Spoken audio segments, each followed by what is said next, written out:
systems go. Clear for liftoff.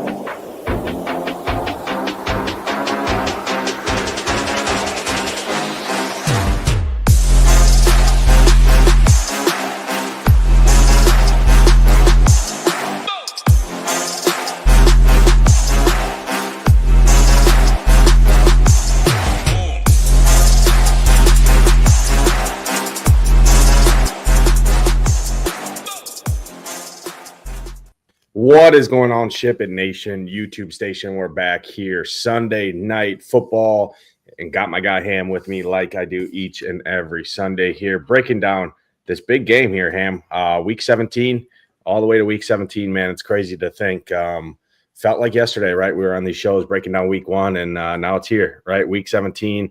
NFL season is always sought after, right? Everyone kind of waits for it all year, and you blink and it's gone, right? But we're getting into my favorite time of the year, right? Playoff season, NBA, NFL, or NHL in full swing. So great time to be a sports fan. PGA kicking back off team back off, I should say, this week here. The team over here has been crushing PGA last year, and we got a lot of new tools this year with DGen and his crew in the Gulf Street. So looking forward to that. Anybody out there who is looking for a home for PGA season, use that promo code PGA100. Get you $100 off annual packages to our site over here at SHIPIT Nation for the PGA content. $100 off right there. Takes you through all the way through free content as well for NFL through Super Bowl 59. Includes all the playoffs, all the split slates, the showdowns, everything. All of our content there. And then obviously get the PGA content as well with that team off this week here. And like I said, DGen, Hoop, Tambo and the crew will have everything covered all season long, including all the showdowns for every event for the entire PGA season there. So fun time of the year, Ham, but I'll bring you in, man. Happy Sunday. What's going on, brother? Looking forward to breaking down this one that does have playoff implications for sure. How are we doing, man? Yeah, not doing well. Yeah, it's flown by, 17 weeks in the books. Got one more after this, and it's a playoff game, right? Playoffs start tonight, especially for the Falcons. Win. And they got a good chance of getting in. Bucks played the Panthers, so they should take care of them. The Falcons went out, they're in. So, yeah, looking forward to breaking this down. And I think we got some good pieces to talk about. Yeah, for sure. I think we got definitely some good pieces to talk about. There is some weather that we're going to talk about here.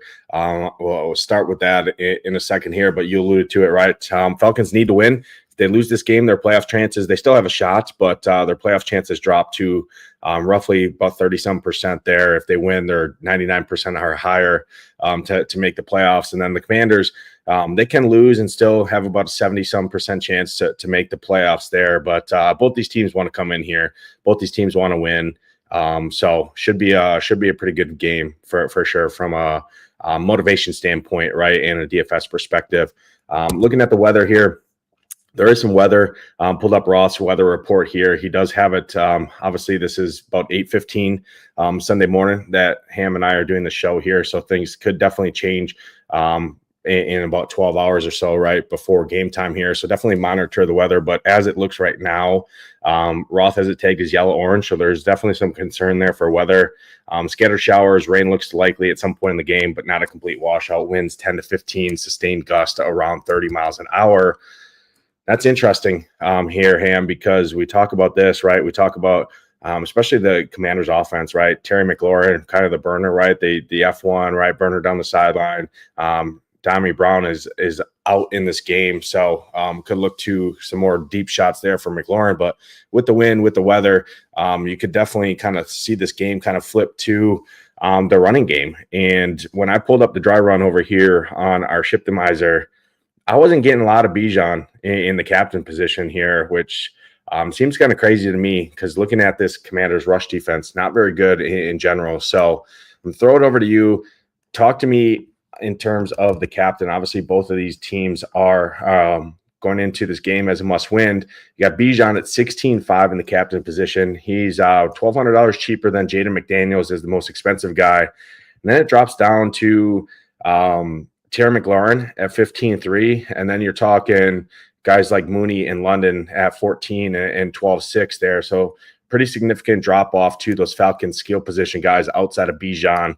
14-1 for London, 12-6 for Mooney. Again, Bijan 16-5, their second most expensive captain on the slate behind Jaden Daniels. But the dry run ham, I ran it, wanted to give me about 60% Jaden Daniels captain and only about 2% Bijan in the captain position there. So think that's kind of initial looks, right? How ownership's going to shake out here. So I really like Bijan myself in the captain's position here, especially looking at that report card there over here on the stone. D- for those Commanders, but I'll throw it over to you. Where are you looking for captain plays here tonight?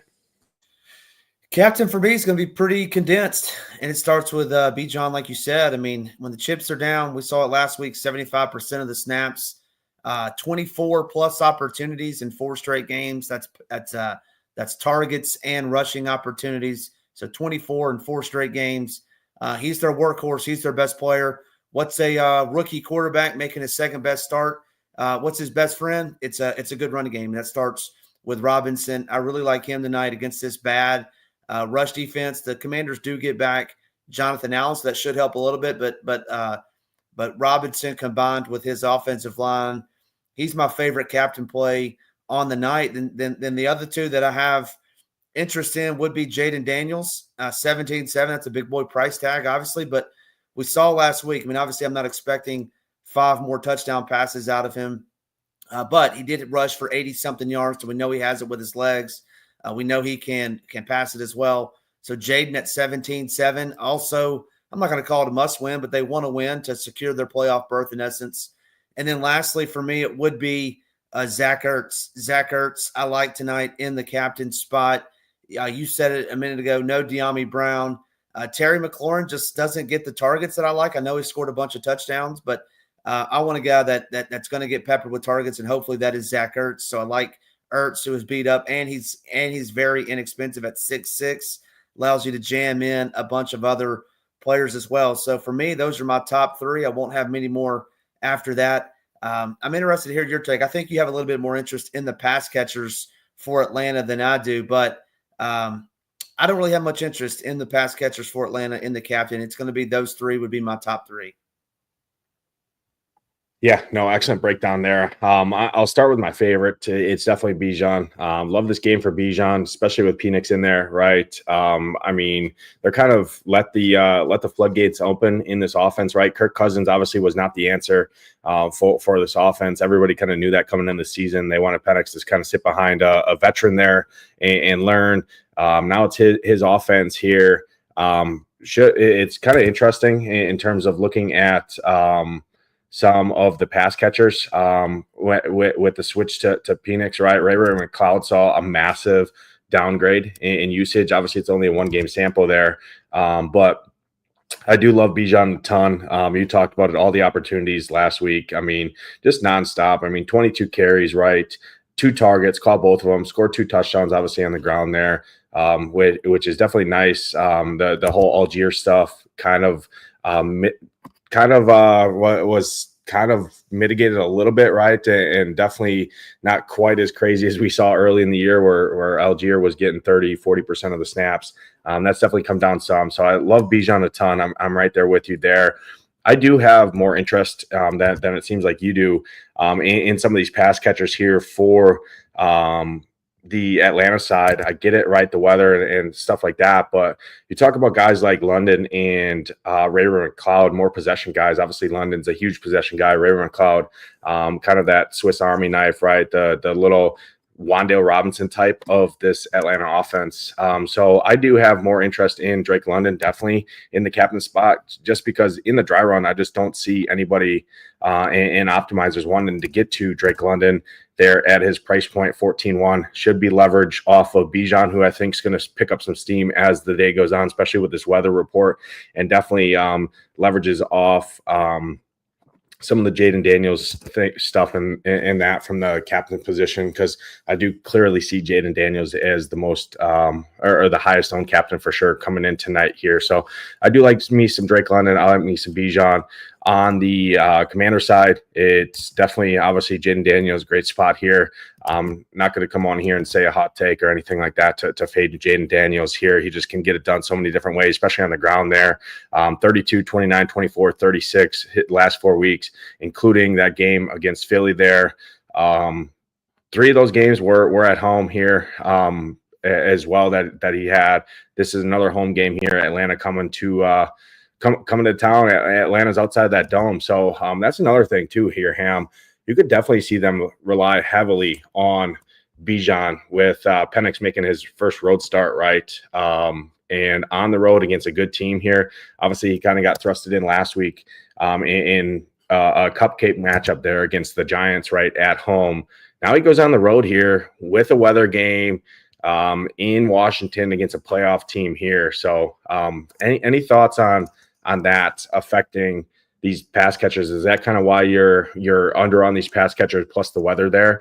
I get it from that standpoint, but I was just looking at ownership there. Any thoughts on Penix making his first road start of his career here in Washington? Yeah, I mean, I think weather plays a part in it. I mean, I'm not, anytime a guy leaves the game early, it said with a hamstring, but the injury report had a knee for Drake London, so that's going to lower him a little bit. Mooney's kind of a boom or bust guy, right? Deep ball specialist, has speed to burn. And I mean, we saw what Penix did in college, right? I mean, he was a very efficient thrower, so maybe he has that deep ball in him. I'm just going to take my chances that they're going to rely on the ground game. That's why I like Robinson so much in the captain. I don't hate Algier at that price. In the flex spot would only be where I would have him. And then you alluded to it, Ray McLeod's just not a guy that I'm going to go to. I just think there's other folks down there that have a better opportunity. Yeah, I mean, I don't know if Penix is the guy, right? I mean, he very good college quarterback, but we've seen time and time again, college quarterbacks don't always translate to the pro game. And I'm going to have a more wait and see approach on this because I do like the ground game so much. Yeah, I'm with you there. I think you could be super condensed here. I think you could literally go, if you only wanted to run 2 captains, I think you could literally go Jaden Daniels and Bijan Robinson and cut it off there and just say, hey, I'm going in on these 2 guys. I don't think that's the craziest take there in the world, but I do definitely have some more interest in guys like Drake London. I like up there in the captain's position. I like Terry McLaurin too, due to the straight matchup. Wide receivers have kind of destroyed this Atlanta secondary. This Atlanta defense is just atrocious in my opinion here.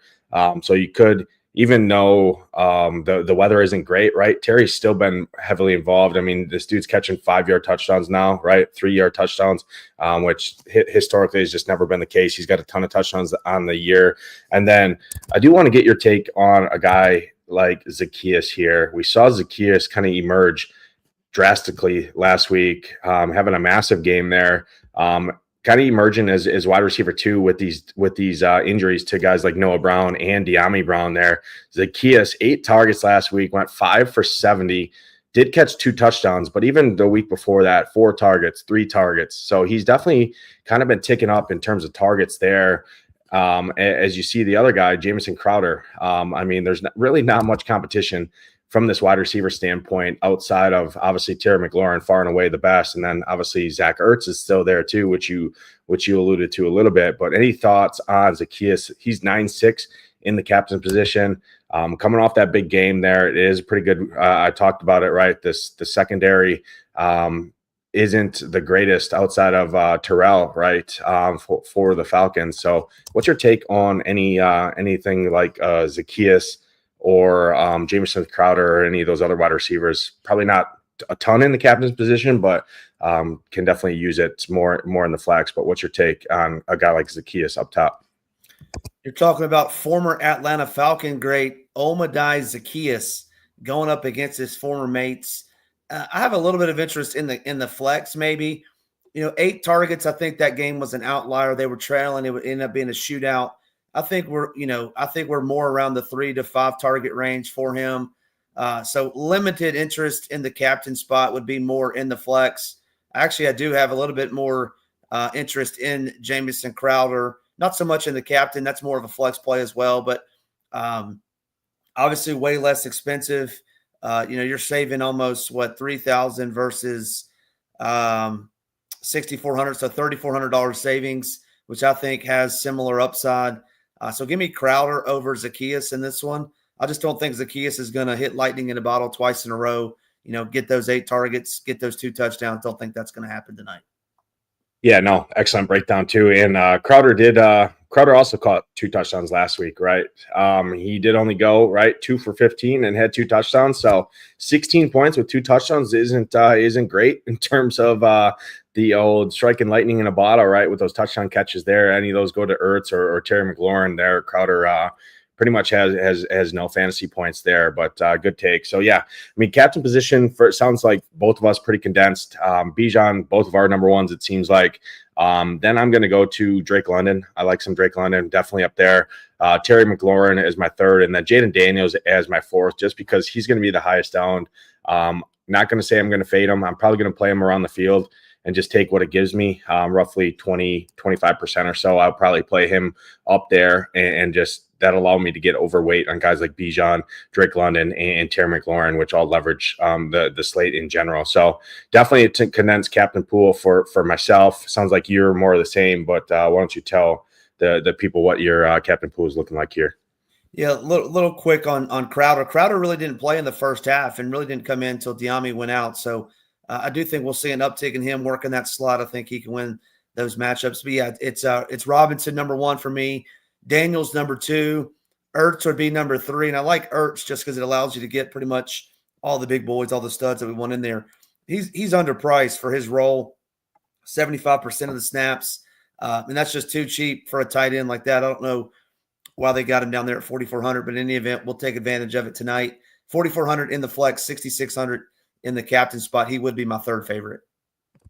Yeah, no, Ertz is definitely a good play. I probably don't get to Ertz, to be honest, myself up in the captain position. I just think one of those 4 guys, I just think are going to have the must-have-it scores, right? But I do get your point. Going to like an Ertz or a Crowder or something like that in the captain position allows you to get to the Bijans, the Jadens of the world in the flex, right? Even if you want to play Penix, London, those expensive stud skill guys. And we see it. How do those guys make sense? If all those studs kind of get you 20 to 25 and your captain gets you 20 to 25, I think it works. What you're kind of fading when you do a roster construction, right, where you go cheaper captain there is one of those studs getting you 30 plus, right? Because then you kind of need them up in the captain position because you can find a value guy that gets 1 to 3 points or something, hits the optimal there, and allows you to get that stud up in the captain position. But they all kind of have good games, but not great games. That's when that mid-tier captain kind of works out here. So I think it's pretty interesting there. But let's jump over to the flex here. Touch on the quarterbacks to start. We'll go position by position like we always do here. Looking at the quarterbacks in the flex, you got Jaden Daniels at 11.8. Penix at 8.8. So significant decrease there, $3,000 cheaper for Michael Penix. Obviously, we talked about Bijan, but this game is on the road. Washington here at home, favored by 3.5. There's weather. If this game script flips, right, and Penix has to drop back, what's that look like? Obviously, he can score fantasy points there, dump offs to Bijan, things like that. Helps our case for Bijan there. But what's your take on these quarterbacks in the flex? Yeah, it would be Jaden Daniels for me. I don't think I like Penix. I think I'm going to fade Penix tonight. I just don't think he's going to get the job done. If I'm getting up to 10 teams, which I haven't built any teams yet, but I think if I get to Penix, it would be, I would say, let's call it 5 teams. I would get some Penix. But if I'm doing 3 max or single entry, I personally won't have any of Penix. Yeah, I actually like that take. Looking at the numbers kind of throughout the year too. Atlanta, 29th in the league against opposing quarterbacks. Washington, 10th in the league. So Washington is definitely pretty tough on opposing quarterbacks. You look at, obviously, Jalen Hurts got hurt. But the first game that those two played, Jalen Hurts only scored 18.7, right? Cooper Rush got 18, Levis 16. So pretty middling performances, right, from these quarterbacks that have been facing this Washington squad, especially with all the stuff making this first road start. I'm with you there. Probably match the field, give or take, on Penix there. Maybe slightly underweight because I do think he definitely at his price gets pretty heavy ownership in the flex in general there. But let's take it down into the running backs. Obviously, we talked on Bijan. We talked on, you mentioned Algier a little bit there at 4K, but the Commanders side, you got Brian Robinson, right? 9K. Talk about a little leverage off of Jaden Daniels right there, 9K, $2,800 cheaper than what Jaden Daniels is. And then you got McNichols in there as well. It's kind of the running back two. What's your take on any of those running back, more of those running back twos versus the running back ones? Because obviously we're both Team Bijan here tonight. Yeah, no running backs for me on the Commanders side. Brian Robinson Jr. just hadn't been getting it done. I don't hate Algier in the flex. Actually, it's kind of sounds weird, but if you have Robinson in the captain, I wouldn't hate Algier getting in there. The game theory there would be, hey, Bijan gets you 120, couple touchdowns. Algier comes in, gets you 40, 50, and a touchdown himself and mop-up duty, something like that. So don't hate Algier in the flex. And I don't mind him on Bijan teams as well. Yeah, I mean, you bring that up. Algier had 11 carries last week, 12 carries the week before that. How do you think Atlanta kind of game scripts, right? Rookie quarterback making his first start on the road here in bad weather. Well, how do you keep yourself in this game? You keep Jaden Daniels and company off the field, right? How do you do that? You hand the ball off to Bijan, you hand the ball off to Algier, eat that clock, chew it up. So I definitely like that there, 4K. Probably don't love it to be honest when one of them's in the captain position there. It's just a little thin in my opinion there, but definitely think you can play both of them in the flex for sure in teams like that. Even when you go like a Jaden Daniels, right? Jaden Daniels captain, play both of Bijan and Algier in the flex, I think is definitely a unique way because we talked about Crowder, right, being cheap, Zach Ertz being cheap. You could go like a Jaden Daniels, Crowder, Ertz, Bijan, Algier, and whatever fits, right? I think could definitely be an interesting roster construction there. So I'm with you there. Don't love Brian Robinson at 9K. But he is a good leverage play on this slate. So from a game theory perspective, I do think he's got some sense there in terms of leveraging the field, leveraging the ownership off of guys like Jaden Daniels here tonight for sure.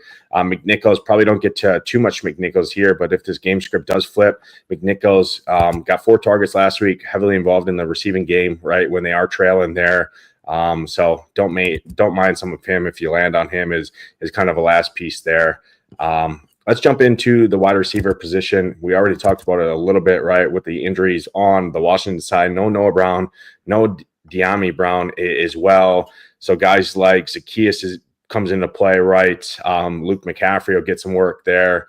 And then obviously Jamison Crowder, right? Zach Ertz goes to him more, but sticking to the wide receiver position, it's mainly McLaurin, Zacchaeus, Crowder is kind of the 3 guys you're looking at for the most part. And then on the Falcons, it's London, Mooney, and McLeod. But Ray in a 1-game sample with Penix under center, right? Instead of having captain check down, right, and Kirk Cousins down there, now you got Penix in there. So definitely hurts Ray's usage a little bit, but everybody kind of is working off the same sample there. So don't mind a spot, especially with bad weather. You could see, especially a guy like Penix, right? Again, he didn't really have to check down or use any safety valves last week. I mean, it was the Giants, right? They handed them from the start of the game.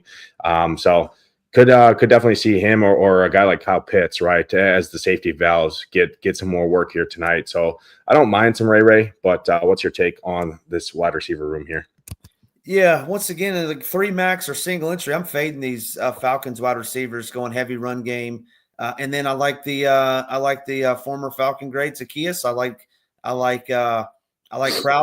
McLaurin's fine. I mean, you said it. Like so many of his touchdowns, and I don't have it in front of me. I feel like 9 of them have been from like 5 yards and in, just something crazy, like bouncing off somebody and just crazy stuff happening. But hey, those still count. And he's a great wide receiver. I really like him. He just doesn't do it for me in DFS for whatever reason. So I probably won't get much of him in single entry or 3 max, but certainly he's not a terrible play. Just not for me on this slate. Yeah, I definitely have more interest in McLaurin just due to the matchup. I mean, wide receivers have kind of destroyed this Atlanta. They're down to 2 secondary pieces. Obviously, they're not 2 great pieces in Kevin King and Hamilton Sr., right? So I'm not two great guys back there, but they are some thin. I think they're going to be without another guy too as well. So I don't hate McLaurin. I mean, he's gone 17 or more DraftKings points in each of the last 4 weeks, but you did mention it, right? I've definitely seen a lot of 4 and 5 yard touchdowns when I'm fading McLaurin on main slates, right? And he catches it, ball bounces in the air 16 times, right? He catches it off the dude's helmet and stuff like that. It's crazy. He's gotten definitely a couple of those long bombs that we've seen, but he's definitely run pretty good in terms of touchdowns in the red zone for sure. So maybe it's a change in offense, right, with Jaden here. Maybe not, but I do definitely like me some Terry McLaurin. I like Zacchaeus as well, the old revenge narrative. I'm not a huge revenge guy, right? But if you want a little added bonus there on why to play Zacchaeus there is little revenge, right? Maybe Zacchaeus kind of stomps these guys down and says, hey, you ain't getting in the playoffs here. We're going to beat you here. And then Tampa Bay's going to win next week, right? So, hey, maybe it's something there. But I'm with you there in the wide receiver room. Sounds like I have a little bit more interest in London and Ray myself, personally, from the Atlanta side. Don't love Mooney a ton just because he is more of that deep guy, right? And with the weather concerns, I just think it's more running game. I think Kyle Pitts, Ray, and Drake London, the possession guys, kind of get a little bit more work here tonight. So I like that angle for sure. Takes us over to the tight end position. I already brought up Kyle Pitts. It's been a rough go for him. I mean, you have to go back to week 10 to crack double digits where he scored 10. Before that, he was good before week 10. As of late, though, man, it's been atrocious. 2-0-2-7-2. Even last week, he still got 2 targets there, but again, 34-7 against the Giants, right? Really didn't impress Penix. They just turned around, handed it off 30 plus times to these running backs. But what's your take on these tight ends with Ertz and Kyle Pitts? Yeah, poor old Kyle Pitts, man. Former, great player. Just hadn't gotten it done for whatever reason. No interest in Pitts. I'll say a little bit of interest in Pitts. 4,800 is a good price on him. I don't think he'll get played, so not the worst. Once again, quick check downs, a rookie quarterback's best friend, right? Get the ball out quick. Pitts can do some damage, good red zone target. So change my tune a little bit. Once again, 5+ teams, I'd have some Pitts. And then Ertz, I'm in on Ertz. I like Ertz, just like what he brings to the table, like his price as well. Yeah, I'm with you. I actually like both these tight ends here. I just don't think people play Kyle Pitts. He's $400 more than Zach Ertz. That's an easy 1v1 swapperoo, right? Whatever you want to call it there, a little Tamboism to kick off this Sunday morning here. Because way more people are going to be on Kyle Pitts for Zach Ertz for sure. But with you there, takes us to kickers and defense to kind of round out the show here. I know we got to get out of here. You got to run to the Sunday show here. But what's your take on kickers and defenses here? I like these defenses a decent amount here. Kickers are always fine, but with the weather, the wind, all this stuff, I mean, just in general, we've seen guys like Jaden Daniels and that go for it more in short distances. So what's your take there, kickers and defenses to round us out here? Yeah, it's kind of weird. It's like these kickers, man, these are, in my opinion, not very good kickers. And you're pricing them up there where we're seeing like the Brandon Aubreys of the world, 5,200 and 5,000. To me, they're easy fades in single entry and 3 max. So I don't like the kickers in this weather. They're not very good. Riley Patterson, I think, was on the streets a couple weeks ago with Koo out. They bring him in. And then Gonzalez has missed a bunch of kicks this year too, I feel like. So no kickers for me unless I'm getting to numerous teams. And then these defenses are fine. There's just there's what we haven't had all season, I feel like, is skill position guys that are viable, that are around the same price tag. And I think we have that tonight. So I think you can fade kickers and defenses in this game because we got guys that we're not hesitant to play that are going to be involved in the game plan. Yeah, I'm with you there. Ray's 5,400 right there in that range of the kickers. Obviously, it's not a huge play, but I think the weather helps Ray a little bit here, and the game script in general, right? Falcons are not favored in this game, obviously. They were massive favorites last week and at home on the road here. So I like Ray in that range too.